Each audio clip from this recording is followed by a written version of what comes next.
اور اگر تو یہ 15 سپتمبر تک یہ ساری ایشورنسز دے لیتے ہیں تو پھر تو یہ سپتمبر میں جو کیس ہے پاکستان کا وہ بورڈ میں چلا جائے گا. ٹائٹ چیزیں ہیں بٹ ایسا نہیں ہے کہ بالکل بھی جو ہم کہہ سکیں کہ نہیں بالکل ہونے نہیں جا رہا ہے. ابھی اس کے بارے میں کافی چیزیں ٹائٹ ہیں. بالکل صحیح.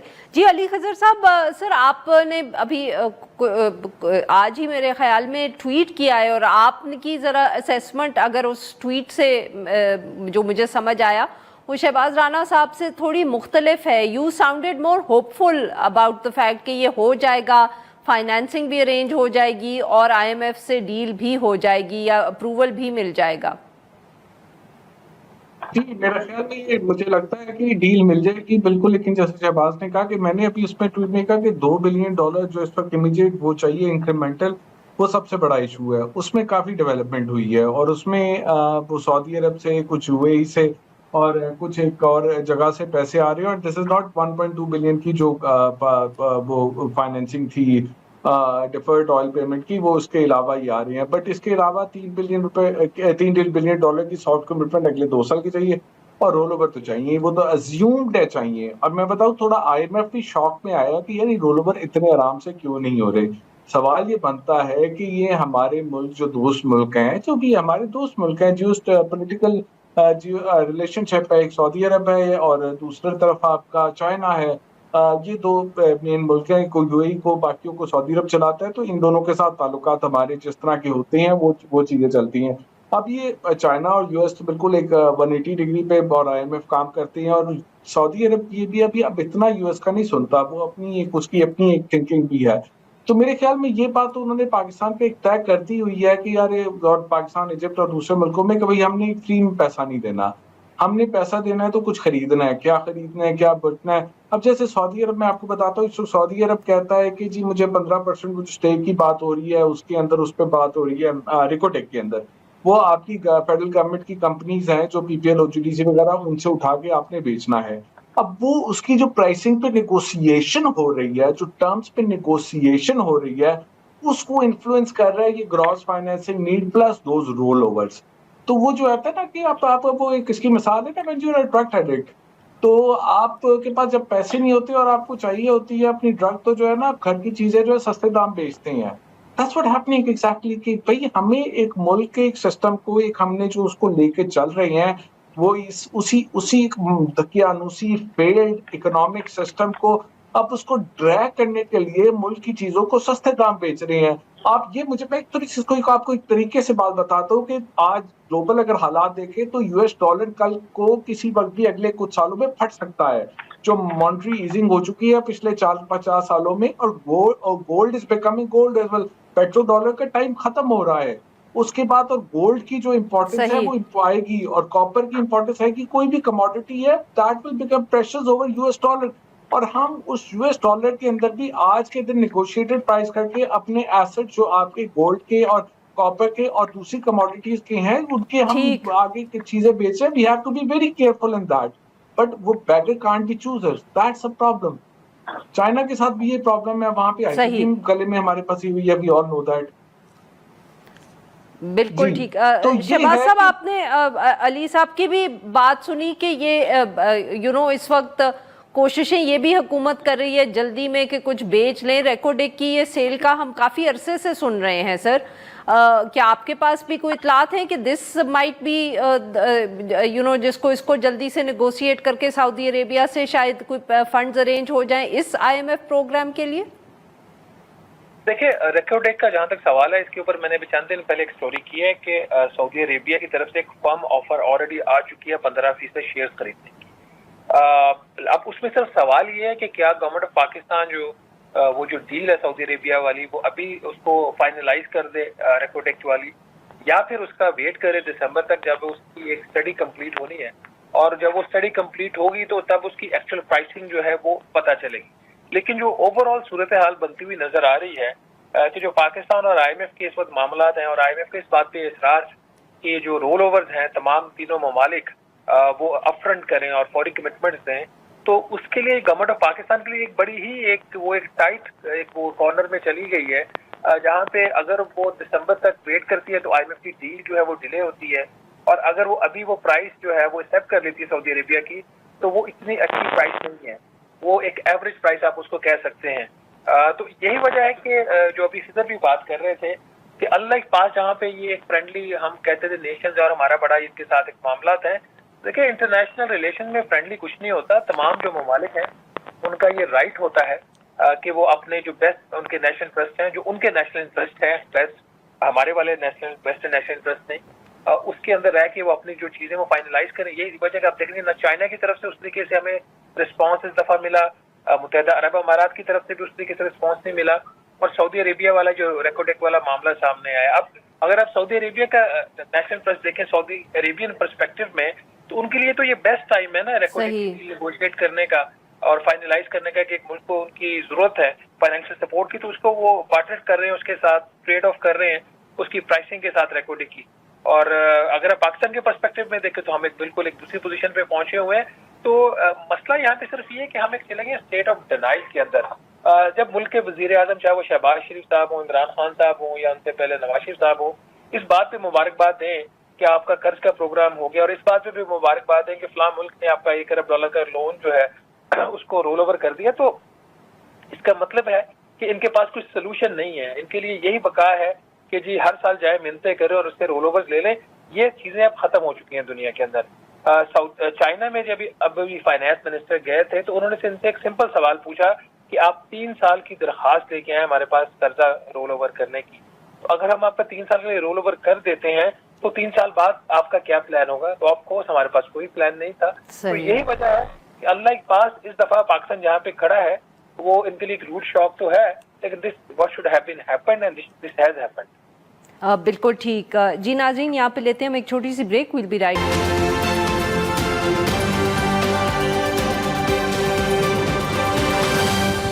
ویلکم بیک ناظرین. ہم گفتگو کریں شہباز رانا صاحب سے اور علی خضر صاحب سے, اور ہم ان سے بات کریں معیشت کے حوالے سے. علی صاحب, شہباز رانا صاحب نے بھی کچھ جو پوائنٹس آپ نے ہائی لائٹ کیے تھے انہوں نے بھی اسی کی طرف اشارہ کیا ہے, اسی کی بات کی ہے.